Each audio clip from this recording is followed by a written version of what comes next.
आज रताळ्याचे रसरशीत मऊ लुसलुशीत असे गुलाबजामुन करणार आहेत। हे गुलाबजामुन तुम्ही उपवासात सुद्धा खाऊ शकतात किंवा मध्ये तुम्हाला कधी गुलाबजामुन खावंसं वाटलं तर हे तुम्ही नक्की बनवू शकतात। खूप झटपट होतात, अगदी सोपी रेसिपी आहे।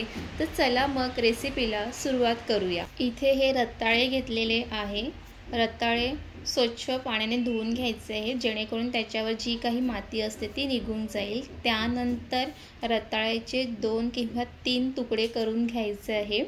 अशा पद्धतीने हे तुकडे करून घ्यायचे आहे। त्यानंतर कुकर घ्यायचा आहे। कुकरमध्ये पाणी घालायचं आहे आणि त्यानंतर त्यामध्ये करून घेतलेले रताळ्याचे तुकडे त्यामध्ये घालायचे आहे आणि कुकरच्या 3-4 शिट्या काढून घ्यायच्या आहे आणि एका बाजूला चाचणी सुद्धा करून घ्यायची आहे। त्यासाठी एक पातेला घ्यायचं आहे। पातेल्यामध्ये पाणी घालायचं आहे आणि ह्या वाटीने ह्यामध्ये मी 3 वाटी साखर घालणार आहे आणि त्यानंतर इथे तुम्ही बघू शकतात की एक अशी छान उकळ करून घ्यायची आहे, छान वाफ काढून घ्यायची आहे आणि त्याची चाचणी ही करून घ्यायची आहे आणि जी आपण साखर टाकली आहे ती अशा चमच्याच्या सहाय्याने मिक्स करून घ्यायची आहे। आणि तुम्ही आतापर्यंत रेसिपी विथ पायल या कुकिंग चॅनलला सबस्क्राईब केलं नसेल तर नक्की सबस्क्राईब करा। आणि इथे तुम्ही बघू शकतात की जशी साखर पाण्यात विरघळत जाते त्याचा रंगसुद्धा हा बदलत जातो। तशा पद्धतीने ही चाचणी बनवून घ्यायची आहे। आता एका साईडला आपले कुकरच्या 3-4 शिट्या झालेल्या आहे आणि इथे आपण एकदा चेक करून घेऊया की रताळे हे व्यवस्थित शिजलेले आहे की नाही। तर इथे बघू शकतात की रताळे सुद्धा व्यवस्थित शिजलेले आहे। त्यानंतर रताळे कुकरमधून एका पातेल्यामध्ये काढून घ्यायचं आहे आणि ते थंड करून घ्यायचं आहे। रताळे हे व्यवस्थित थंड झालेले आहेत। त्यानंतर रताळ्याची जी सालं आहेत ती काढून घ्यायची आहे अशा पद्धतीने। त्यानंतर खिसणीच्या सहाय्याने हे असं खिसून घ्यायचं आहे। जर खिसणी नसेल तर तुम्ही हाताने सुद्धा ते मॅश करू शकता। तशा पद्धतीने सर्व रताळे खिसून घ्यायचं आहे आणि इथे हे रताळे आपण अशा पद्धतीने खिसून घेतलेलं आहे। त्यानंतर त्यामध्ये मिल्क पावडर किंवा मिल्क पावडर नसेल तर तुम्ही ह्यामध्ये तांदळाचं पीठ सुद्धा घालू शकतात। पण जेव्हा तुम्ही हे गुलाबजामुन उपवासासाठी बनवतात तेव्हा त्यामध्ये मिल्क पावडरच घालायचं आहे आणि तुम्ही असंच खायला बनवत असतील तर ह्यामध्ये तुम्ही तांदळाचं पीठ सुद्धा घालू शकतात।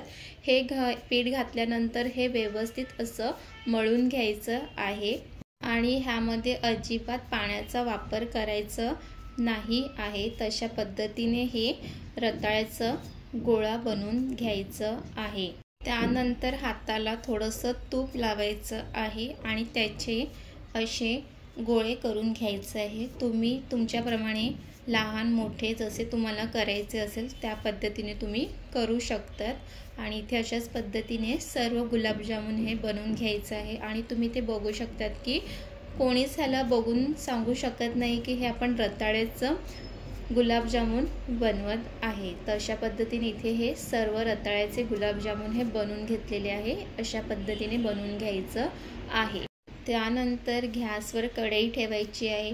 कढईत तेल घालायचं आहे। तेल व्यवस्थित गरम करून घ्यायचं आहे। तेल गरम झाल्यानंतर त्यामध्ये करून घेतलेले रताळ्याचे जे गोळे आहेत त्यामध्ये एक एक करून घालायचं आहे आणि व्हिडिओमध्ये दाखवल्याप्रमाणे असं वरून सुद्धा तेल टाकायचं आहे आणि हे करत असताना गॅस मंद आचेवरच ठेवायचं आहे। एका बाजूने व्यवस्थित हे परतून झाल्यानंतर दुसऱ्या बाजूने सुद्धा व्यवस्थित ह्याला परतून घ्यायचं आहे। आणि तुम्हाला सुद्धा गुलाबजामुन खायला आवडते का किंवा गोड पदार्थ तुमचा कोणता आवडता आहे हे नक्की कमेंट्स करून सांगा। आणि इथे तुम्ही बघू शकतात की गुलाबजामुनला खूप सुंदर असा रंग हा आलेला आहे।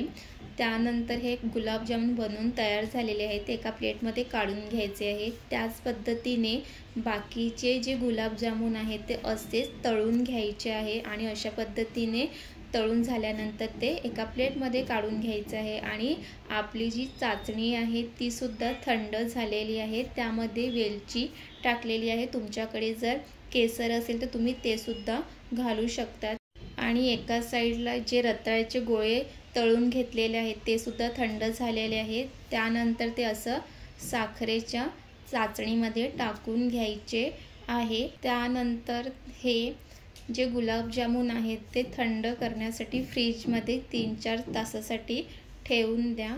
ते छान त्यामध्ये जी चाचणी आहे, जे साखरेचं पाक आहे ते आतपर्यंत गुलाबजामुनच्या आतमध्ये ते मुरते। तशा पद्धतीने हे आपले गुलाबजामुन बनवून तयार झालेले आहे। असं वरून झाकून फ्रीजमध्ये ठेवून द्यायचं आहे आणि 3-4 तास झालेले आहे आणि इथे 3-4 तास झालेले आहे आणि इथे मऊ रसरशीत गुलाबजामुन हे बनून तयार झालेले आहे आणि हे खाताना कोणीही सांगू शकत नाही की हे रताळ्यापासून असे हे गुलाबजामुन बनवलेले आहे आणि तुम्ही उपवासात सुद्धा हे गुलाबजामुन खाऊ शकतात। आणि तुम्हाला ही रताळ्याचे गुलाबजामुनची रेसिपी कशी वाटली हे नक्की कमेंट्स करून सांगा आणि रेसिपी विथ पायल या चॅनलला सबस्क्राईब करा, लाईक शेअर कमेंटसुद्धा करा आणि भेटूया नेक्स्ट व्हिडिओमध्ये।